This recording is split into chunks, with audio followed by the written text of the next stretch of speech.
Aquí hace un calor. Y bueno, me estoy refrescando con un delicioso té helado. Disculpen mi vaso, pero fue todo lo que compré. Hola, amigas y amigos lectores. Espero que se encuentren muy bien. Me refresco un poco porque sé que discutiendo este libro se me van a encender los ánimos. Y es Las Niñas Bien de Guadalupe Loaesa. Es una escritora y periodista mexicana que ha sido muy polémica, pero ha trabajado en periódicos muy importantes como Uno más Uno, La Jornada y Reforma. No voy a hacer un análisis de la obra, únicamente quiero mencionar algunos datos importantes para darle contexto. Bien, durante el sexenio de López Portillo hubo un aumento en el precio del barril de petróleo, lo cual hizo un boom en la economía, algo poco frecuente en nuestro país. Y esto le dio mucho optimismo al presidente e hizo que se embarcara en una serie de proyectos muy ambiciosos, los cuales quiso financiar aumentando la deuda externa. Desafortunadamente, casi al final de su sexenio se topó con muy malas noticias. Los intereses crecieron muchísimo y el precio del petróleo bajó. Además, los principales países consumidores de este recurso, como Estados Unidos, tomaron serias medidas para reducir el consumo del oro negro. Como ya se imaginarán, esto resultó catastrófico para nuestra economía, quedamos muy endeudados. Ciudades hay que pasan tiempos bien y tiempos mal, mas no hay tiempos bien. José López Portillo estaba desesperado, porque sabía que si se venía una devaluación del peso, también se vendría una devaluación en su imagen como presidente. Sin embargo, en su último informe de gobierno, dijo que él estaba a cargo del timón, pero que no tenía la culpa de la tormenta. Como una medida desesperada, nacionalizó la banca, pero heredó muchísimos problemas económicos al gobierno siguiente, al de Miguel de la Madrid. La devaluación del peso no tardó en suscitarse, al igual que la inflación, y muchas personas que tenían su capital en México hicieron el cambio de pesos a dólares y se llevaron esta inversión a Estados Unidos o a otros países. Así que les llamaban precisamente los sacadólares. Y en este negro panorama se encuentran enmarcadas las 56 crónicas que Guadalupe Loaesa nos presenta en este libro.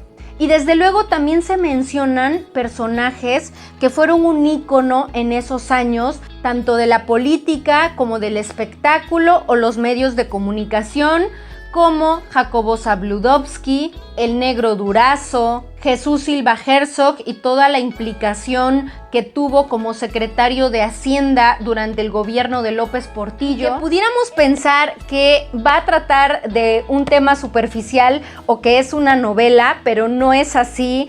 Son crónicas que ocurren en una fiesta, en un embotellamiento, en la fila del supermercado. Los personajes que pertenecen a la clase acomodada de aquella época van haciendo una descripción de la penosa realidad económica por la que estaba atravesando el país.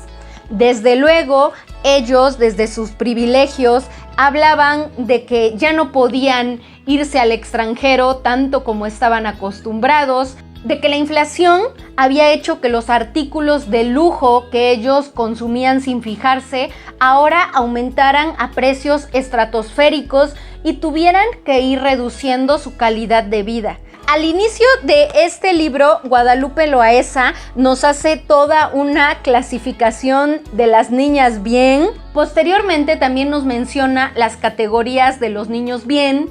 Al revisar las crónicas, el lector va identificando estos arquetipos con los personajes que participan en ellas. Es súper ingeniosa la manera de presentarnos estas pequeñas historias porque va vinculando algunos pasajes de la literatura, por ejemplo, El Quijote, con un personaje que come hamburguesas y que también se queja de la carestía. Otro que se llama Los motivos del lobo mexicano, donde una persona sube a aullar a la azotea y a gritar sus penas.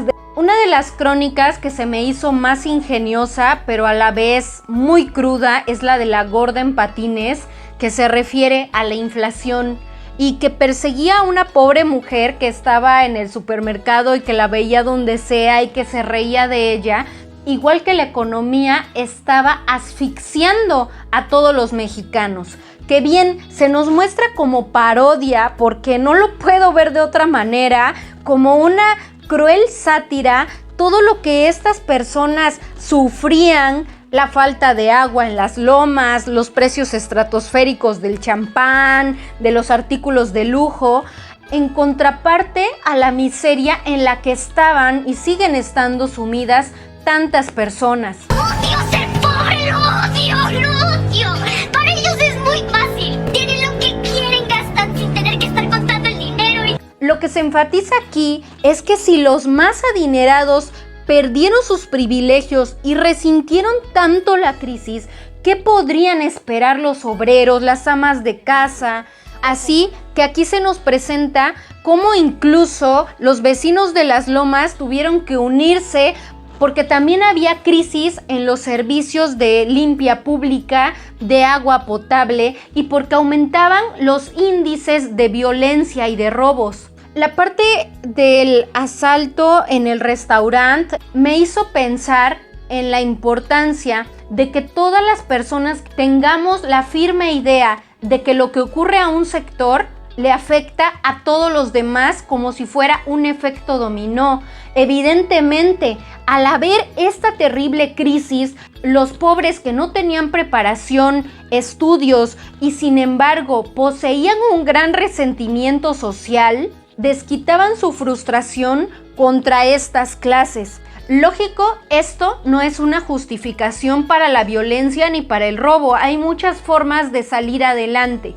Casi al final del libro, Guadalupe Loaesa nos deja ver su ideología un tanto izquierdista en esta crónica de la futura ciudadana, en donde una mujer de clase alta poco a poco va tomando conciencia de su deber de participar en las elecciones, y para esto va a dialogar con los candidatos de diferentes partidos y termina eligiendo votar por el PSUN, un partido político que duró de 1981 a 1987 y que era de izquierda. Así, aunque este libro está abordado desde los privilegios, nos invita a que tengamos una conciencia social y de fomentar esta participación democrática para llevar al país a un mejor puerto.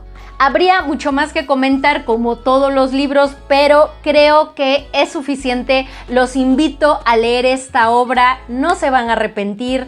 Y como siempre, si esta recomendación fue de su agrado, los invito por favor a que me dejen un comentario, a que me regalen un like, a que compartan este video y a que se suscriban a mi canal. Que tengan muy felices y productivas lecturas. Nos vemos.